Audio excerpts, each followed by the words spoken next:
नमस्कार, स्वागत है आपका। आप देख रहे हैं हमारी खास पेशकश हर तस्वीर में कहानी है। मैं हूं आपके साथ सुमित झा। मोतिहारी में कोरोना काल में बीच सड़क पर पैसा फेंको और तमाशा देखो का खेल हुआ। डीजे की धुन पर नर्तकियां सड़क पर नाचती रहीं और कुछ सिरफिरे उन पर नोट न्यौछावर करते रहे।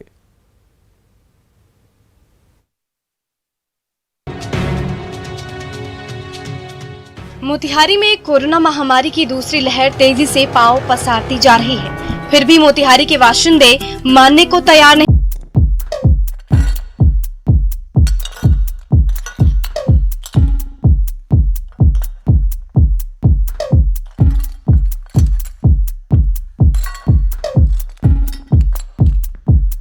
Samurai sword on my back. You don't know how to act. Maybe you should relax. Maybe you should relapse. Just kidding.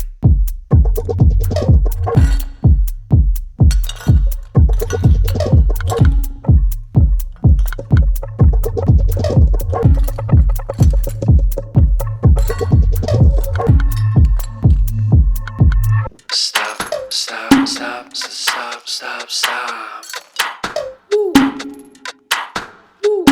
Stop, stop, stop, stop, stop, stop. Stop, stop, stop, stop, stop. Stop, stop, stop, stop, stop, stop. Stop, stop, stop, stop, stop, stop, stop, stop. Stop, stop, stop, stop, stop.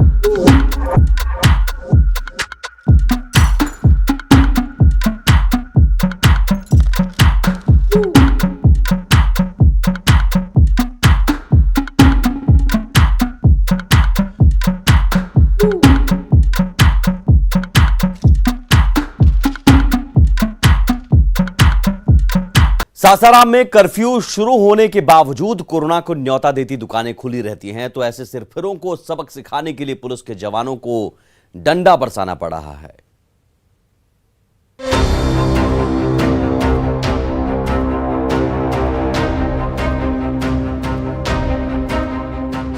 ये जनाब curfew period में दुकान खोलकर बैठे थे, तो वो भी बगैर मास्क के। तो रोहतास पुलिस के डंडे का स्वाद चखना पड़ा।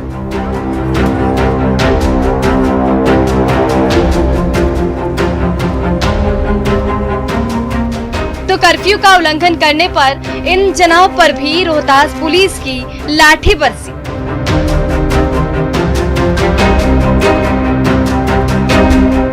कर्फ्यू का समय शुरू होने के बाद भी दुकान खोलकर बैठी इन महिला दुकानदारों पर भी रोहतास पुलिस को सख्ती करनी पड़ी। तो धारा 144 के दौरान डेहरी के इस मोहल्ले में भारी मजमा लगा हुआ था। भीड़ को काबू में करने के लिए जब रोहतास पुलिस ने डंडा उठाया तो भगदड़ मच गई। देखिए, खासकर वहाँ पे जो भी है हम लोग सोशल डिस्टेंसिंग का अनुपालन करवा रहे हैं। लॉक जो भी है बंद करवा रहे हैं 4 बजे के बाद, जो सरकार का गाइडलाइंस है। बिहार में कोरोना की दूसरी लहर लगातार तेज होती जा रही है। उस पर काबू पाने के लिए ही दवाई के साथ साथ कड़ाई की जा रही है। इसके बावजूद जब सिरफिरे लोग मास्क और सोशल डिस्टेंसिंग जैसे कोविड गाइडलाइंस को मानने को तैयार नहीं हो रहे हैं, तो ऐसे सिरफिरों को रास्ते पर लाने के लिए रोहतास पुलिस को मजबूरन डंडा उठाना पड़ रहा है। सोशल डिस्टेंसिंग के लिए प्रचार प्रसार भी कर रहे हैं। आम आदमी को जागरूक होना ज्यादा जरूरी है। जब तक ले आम आदमी जागरूक नहीं होगा, सोशल डिस्टेंसिंग हमसे फॉलो कराना आसान नहीं है। कोई आदमी काफी दूर करके चले, इस बात की समझदारी एक आम आदमी में ही होनी चाहिए। जब गुजारिश का असर नहीं हो रहा तो डंडे बरसाने के सिवाय और क्या चारा बचता है। ये कड़ाई आपकी सेहत के लिए हो रही है, इसलिए हर हाल में कोविड गाइडलाइन का पालन जरूर करें, वरना पुलिस के डंडे का स्वाद चखने के लिए तैयार रहें। अजीत कुमार, न्यूज़ 18 सासाराम। कोरोना का खूनी पंजा बड़े बड़ों के हौसले पस्त कर रहा है, तो अपने हौसले और जिद की बदौलत पटना के एक बुजुर्ग दंपति ने कोरोना जैसी महामारी को मात देकर मिसाल कायम की है।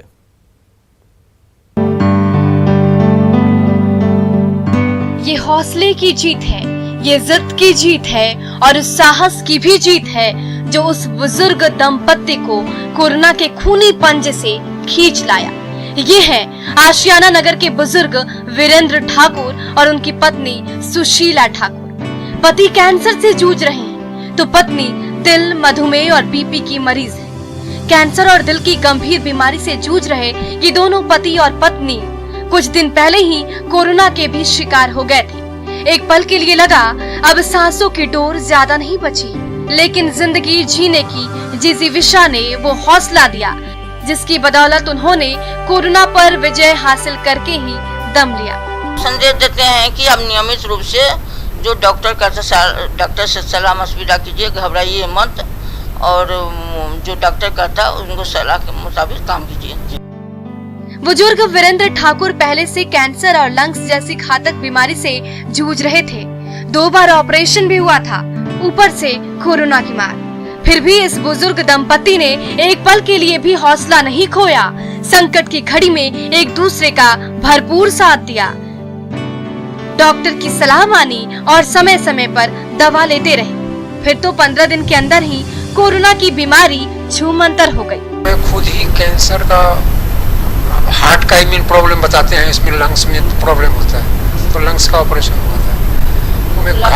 मैं घबराया नहीं, हिम्मत रखना पड़ेगा, लेकिन डॉक्टर के एडवाइस को फॉलो करिएगा। कोरोना को हराना ज्यादा मुश्किल भी नहीं है। इस बुजुर्ग दंपति की जीत ने एक बार फिर साबित कर दिया। इसलिए मन में हिम्मत बनाए रखिए और सूझबूझ के साथ जंग लड़िए।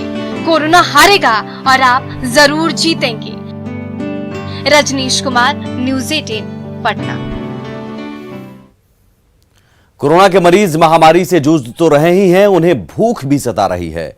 ऐसे समय में मंत्री मुकेश सहनी कोरोना मरीजों और उनके परिजनों के लिए वेज और नॉनवेज थाली लेकर सामने आए हैं।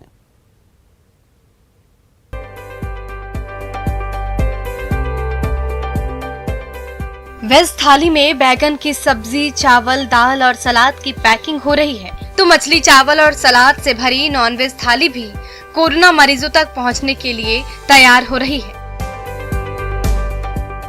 पटना में मंत्री मुकेश सहनी के घर पर जुटे वीआईपी पार्टी की ये कार्यकर्ता रोजाना हजारों कोरोना मरीजों के लिए न सिर्फ वेज और नॉनवेज थालियां पैक कर रहे हैं, बल्कि उसे कोरोना मरीजों और उनके परिजनों के ठिकाने पर पहुंचाया भी जा रहा है। जितने भी हॉस्पिटल है वहाँ पे उनको मुहैया करा रहे हैं। टोल फ्री नंबर भी हमने जारी किया है कि फोन पे भी उनको हम लोग उपलब्ध कराएंगे, चाहे वो 6 नंबर बंगला पे आके कलेक्ट कर ले या जहाँ पे वो नियर रहेंगे वहाँ पे हम उन लोगों को उपलब्ध करा देंगे। कोरोना काल में कोरोना के साथ साथ भूख का संकट गहराता जा रहा है। महामारी से जूझ रहे मरीज और उनके परिजन अन्न के एक एक दाने के लिए तरस रहे हैं। ऐसे समय में मंत्री मुकेश सहनी के घर पर सुबह और शाम तैयार हो रही ये सेहतमंद थालियां कोरोना मरीजों और उनके परिजनों के लिए किसी वरदान से कम नहीं है, जिसे अस्पताल से लेकर कोरोना मरीजों के पते पर भी भेजा जा रहा है। जब तक ये स्थिति इस तरीके से रहेगा तब तक हम पूरा निरंतर ये सेवा जारी रहेगा। ये आज हमारा कर्तव्य है कि हमारा धर्म है लोगों को सेवा करना, और उसके तहत पार्टी के पदाधिकारी और अलग अलग जिला से साथी आए हैं, सब मिलके खाना बना रहे हैं और लोगों तक पहुंचा रहे हैं। कोरोना की महामारी ने मुश्किलों का पहाड़ सा खड़ा कर दिया है। ऐसे समय में संकट से जूझ रहे समाज की ओर हर तरफ से मदद के हाथ बढ़ते नजर आ रहे हैं। पौष्टिक भोजन से भरी ये थालियां भी उसी पहल की एक कड़ी है। संजय कुमार, न्यूज़ 18 पटना। रांची की समाजसेवी निशा भगत कॉल आते ही कोरोना मरीजों की ओर खाने का पैकेट लिए दौड़ पड़ती हैं।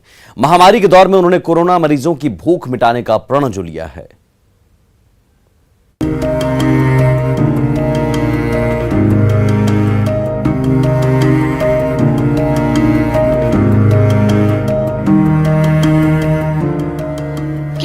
गैस चूल्हा जल रहा है और उसी चूल्हे पर बड़े प्यार से फुल्की रोटी फुला रही हैं समाज सेवी निशा भगत। तो बड़े से बर्तन पर चावल दाल और पौष्टिक सब्जी पककर तैयार है, जिसकी पैकिंग करने में जुटा हुआ है निशा भगत का पूरा परिवार। खाने का पैकेट तैयार होते ही कोरोना मरीजों के घर की ओर निकल पड़ी है निशा भगत की गाड़ी। थोड़ी देर के सफर के बाद काके के इस घर के बाहर थोड़ी देर के लिए पहिए थमते हैं और उसी तरह खाने से भरा पैकेट कोरोना मरीज के घर तक पहुंचता है। आप सभी को मैं अपील करना चाहती हूँ कि प्रिकॉशन रखिए और आसपास के जितने लोग हैं, ऐसा ना हो कि कोविड की वजह से नहीं भूखे मर जाएं। तो आप सभी लोग आसपास के जो भी कोविड पेशेंट हैं, उनको मदद करने की हर संभव प्रयास करें। चाहे सुबह हो या फिर शाम, कोरोना से जूझ रहे मरीज और उनके परिजनों की ओर से जैसे ही मदद की गुहार आती है, निशा भगत और उनके तमाम सहयोगी जी जान से जुट जाते हैं। सब मिलजुल कर पौष्टिक खाना पकाते हैं, उनकी पैकिंग करते हैं और उसे कोरोना मरीजों के घर तक पहुंचाकर ही दम लेते हैं। इन सब की कोशिश यही है कि कोरोना काल में किसी को भूखे पेट ना सोना पड़े। ये पैकेट जब तैयार हो जाते हैं तो हम जो भी कोरोना मरीज हैं उनके घर तक जाके पहुंचाने का काम करते हैं। हाँ, थोड़ा बहुत हेल्प मिल रहा है। मैं यही रहती हूँ मैम और सर के साथ में, और मैम और सर के साथ में हम सबको साथ में मिलके काम कर रहे हैं। खाना चावल दाल जो भी बनता है सबका हेल्प करते हैं और साथ में ही बनाते हैं, पैक करते हैं, और मैं यही रहती हूँ। कोरोना काल में जब अपने ही अपनों का साथ छोड़ रहे हैं, तो ऐसे समय में कुछ ऐसे लोग भी हैं जो भूख और प्यास से तड़प रहे कोरोना मरीजों और उनके परिजनों की ओर खाने से भरी थाली परोसने का पुण्य कर रहे हैं। अविनाश कुमार, न्यूज़ 18 रांची। पटना में कोरोना के कहर से इंसान से लेकर जानवर के लिए दाने दाने का जुगाड़ करना मुश्किल हो गया है। तो ऐसे समय में दूध और रोटी लेकर बेजुबानों का पेट भरने के लिए निकल पड़ा है एक पशु प्रेमी।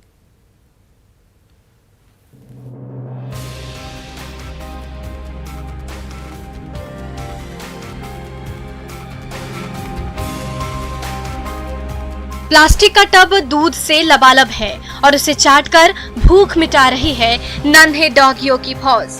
तो अगले ही पल दूध से भरी बाल्टी लेकर किसी और गली की ओर निकल पड़ते हैं बेजुबानों के हमदर्द सुजीत कुमार, ताकि कोरोना काल में भूखा न रहे कोई बेजुबान। जब कभी भी सड़क पर कोई भूखा जीव नजर आता है, दूध से भरी कटोरी में रोटी के टुकड़े डालकर वो खुद खाना तैयार भी करते हैं और उसे बड़े प्यार से आवारा जानवरों के सामने परोसते भी हैं। प्रकृति ने सबको इस धरती पे भेजा है और हमारा कर्तव्य बनता है कि जो भूखे प्यासे हैं, मानवता के आधार पे भी, धार्मिक आधार पे भी, सभी धर्म कहते हैं कि हमको भूखे प्यासों को खाना खिलाना है। कोरोना काल में जब हर कोई अपने घर में कैद है, तो इन बेजुबानों के लिए दाने दाने का जुगाड़ करना मुश्किल हो गया है। ऐसे समय में अपनी कार पर रोटी और दूध की भरी बाल्टी लेकर रोजाना पटना के किसी न किसी गली और मोहल्ले की ओर निकल पड़ता है ये पशु प्रेमी। वो खुद अपने हाथों से दूध और रोटी से भरी कटोरी तैयार भी करते हैं और उससे आवारा जानवरों का पेट भरकर ही दम लेते हैं। इनको कोई नहीं देख रहा है, बहुत कम लोग हैं जो इनको दे पाते हैं। इतनी सारी घरें हैं, इतने बिल्डिंग हैं, एक आधी रोटी भी अगर सबको दे देते हैं तो इनका पेट भर जाएगा। ये भूखे नहीं मरेंगे, ये हमारा कर्तव्य बनता है। कोरोना काल में जब अपने ही अपनों से कतरा रहे हैं, इंसान से लेकर जानवर तक अन्न के दाने के लिए तरस रहा है, तब पटना का ये प्रकृति प्रेमी उन्हीं बेजुबान जानवरों की भूख मिटाने के अपने मिशन में बिना किसी स्वार्थ के जुटा हुआ है। आनंद अमृतराज, न्यूज़ 18 पटना। पटना में कोरोना से जूझ रहे मरीजों की सांसें उखड़ती जा रही हैं, तो उनकी सांसें लौटाने के लिए कई मजदूर खाली सिलेंडर में लिक्विड मेडिकल ऑक्सीजन की संजीवनी भरने के मिशन में दिन रात डटे हुए हैं।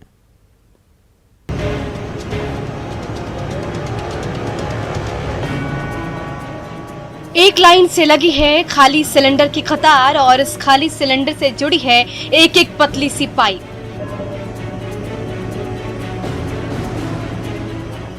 इस पतली सी पाइप से होते हुए खाली सिलेंडर में लबालब होती जा रही है मेडिकल लिक्विड ऑक्सीजन की वो प्राणदायिनी धारा, जो कोरोना काल में सांसों के संकट से जूझ रहे ना जाने कितने कोरोना मरीजों को नई जिंदगी दे रही है।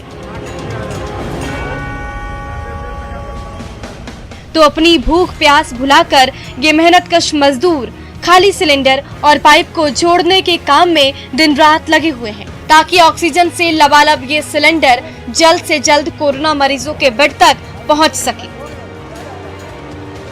मिलता है, मतलब हम अपना जान से सेवा कर रहे हैं, अपना मेहनत भी कर रहे हैं। अपना 12 घंटे में आराम नहीं करते हैं कभी नहीं, 12 घंटा हम लोग आराम नहीं करते हैं। नहीं करते तो 12 घंटे हम खाना भी नहीं खाते हैं और फिर काम हो जाते हैं। आराम नहीं कर पाते हैं। कितना देर काम करते हैं लगातार? 12 घंटा। 12 घंटा। हाँ।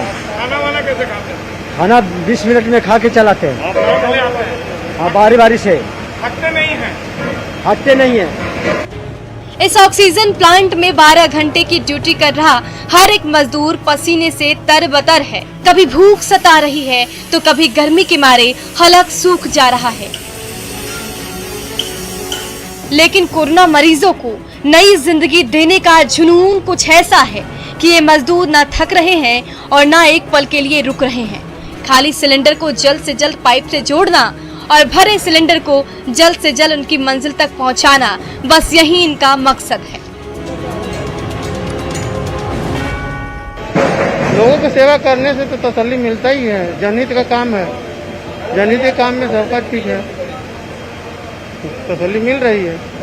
चलो कम से कम इतना तो तसल्ली मिल रहा है कि कोरोना के मरीज को दिया जा रहा है। कोरोना काल में जब हर तरफ ऑक्सीजन के लिए मारामारी सी मची हुई है, तो ऐसे समय में बिना थके खाली सिलेंडर में ऑक्सीजन की संजीवनी भर रहे इन मजदूरों के हाथ और पांव थमने का नाम नहीं ले रहे। संजय कुमार, न्यूज़ 18, पटना।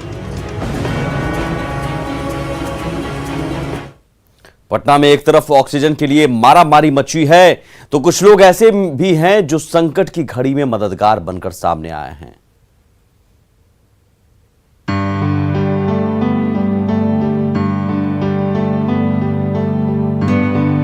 ऑक्सीजन की खाली सिलेंडर लिए जरूरतमंदों की लंबी कतार लगी है।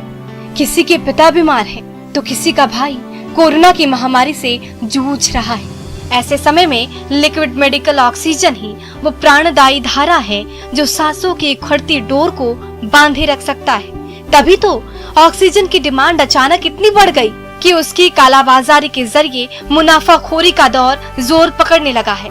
ऐसे समय में दीदारगंज का ये छोटा सा गोदाम अपनों को बचाने की जद्दोजहद कर रहे परिजनों के लिए उम्मीद की नई किरण बनकर सामने आई है, जहां सुबह से लेकर शाम तक खाली सिलेंडर को ऑक्सीजन से लबालब किया जा रहा है। ये जो महामारी है, इससे जूझने के लिए तो जरूरी है कि हम सहयोग करें। किसी भी आदमी को, पेशेंट को बचाने के लिए जितना हमसे संभव हो सकता है हम मदद करने के लिए तैयार हैं। एक तरफ कोरोना की महामारी सांसें छीनने पर आमादा है, तो दूसरी तरफ लिक्विड मेडिकल ऑक्सीजन से भरे सिलेंडर उन उखड़ती सांसों को बचाने के लिए संजीवनी का काम कर रही है। तभी तो खाली सिलेंडर में ऑक्सीजन की प्राणदायी धारा भरने के लिए परिजनों की जद्दोजहद हर दिन तेज होती जा रही है। ऐसे परेशान परिजनों की सारी दौड़ भाग दीदारगंज के इस ऑक्सीजन गोदाम में आकर पूरी हो रही है। पता लगा कहीं से वहाँ रिफिलिंग हो रहा है, वहाँ लाइन में लगे हैं। 1-2 ठो अभी निकला है भरवा करके, बाकी हम लगे हुए हैं। देखिए कब तक आ जाता है लाइन। जब मानवता महामारी के दौर से गुजर रही है, तो संकट के उस घड़ी में कुछ ऐसे लोग भी हैं जो मददगार के रूप में सामने आते हैं। दीदारगंज में खुला ऑक्सीजन का ये गोदाम भी उन नाउमीदों के लिए उम्मीद की नई किरण बनकर सामने आई है। संजय कुमार, न्यूज़ 18, पटना। भागलपुर सदर अस्पताल का कोरोना हेल्प डेस्क घर बैठे कोरोना मरीजों को मदद पहुंचा रहा है। बस वीडियो कॉल करने की देर है, आपकी हर शंका पल भर में दूर हो जाएगी। सांस लेने में कोई दिक्कत नहीं है? हाँ। अब क्या हो रहा है आपके देवर जी को? में इलाज करा रहे मरीज कभी भी यहाँ नंबर डायल करके मेडिकल सलाह ले सकते हैं, चाहे दिन हो चाहे फिर रात। इस हेल्प डेस्क पर तैनात डॉक्टर से लेकर तमाम मेडिकल कर्मचारी मरीजों और उनके परिजनों को वीडियो कॉन्फ्रेंसिंग के जरिए मेडिकल परामर्श देने के लिए तैयार रहते हैं। स्वास्थ्य से संबंधित किसी भी तरह का परेशानी हो उसका सारा फोन आता है, उससे से सबसे ज्यादा है कोविड से रिलेटेड जो है उसका कॉल आता है। कोरोना काल में जब सबके चेहरे दहशत से भरे हुए हैं, किसी को कोई रास्ता नहीं सूझ रहा है, ऐसे संकट काल में भागलपुर का कोरोना हेल्प डेस्क मरीजों और उनके परिजनों को सही राह दिखा रहा है। परेशानी कोई भी हो, घबराए नहीं, कोरोना हेल्प डेस्क के नंबर पर डायल करें। आपकी किसी भी शंका का समाधान निकलते देर नहीं लगेगी। मरीज की हालत गंभीर लगती है तो उसे एडमिट करने का तुरंत इंतजाम भी किया जाता है। तो तत्काल कोविड से रिलेटेड जो है वो ज़्यादा सिम्टम आ रहे हैं, हाँ दवाई भी बताया जाता है, क्या क्या प्रिकॉशन करना है, कैसे खाना है, वो सारी चीज़ यहाँ से बताइए। यदि क्रिटिकल केस होता है तो उसको सजेस्ट किया जाता है कि आप मायागंज चले जाइए या सदर आइए। कोरोना के संकट से पूरा देश जूझ रहा है, लेकिन वक्त घबराने का नहीं, हिम्मत रखने का है। इसलिए हौसला रखें और मुसीबत के हालात हों तो कोरोना हेल्प डेस्क से फरियाद करने में कोई संकोच मत करें। आशीष, न्यूज़ 18 भागलपुर। और इसी के साथ इस खास पेशकश में बस इतना ही। नमस्कार।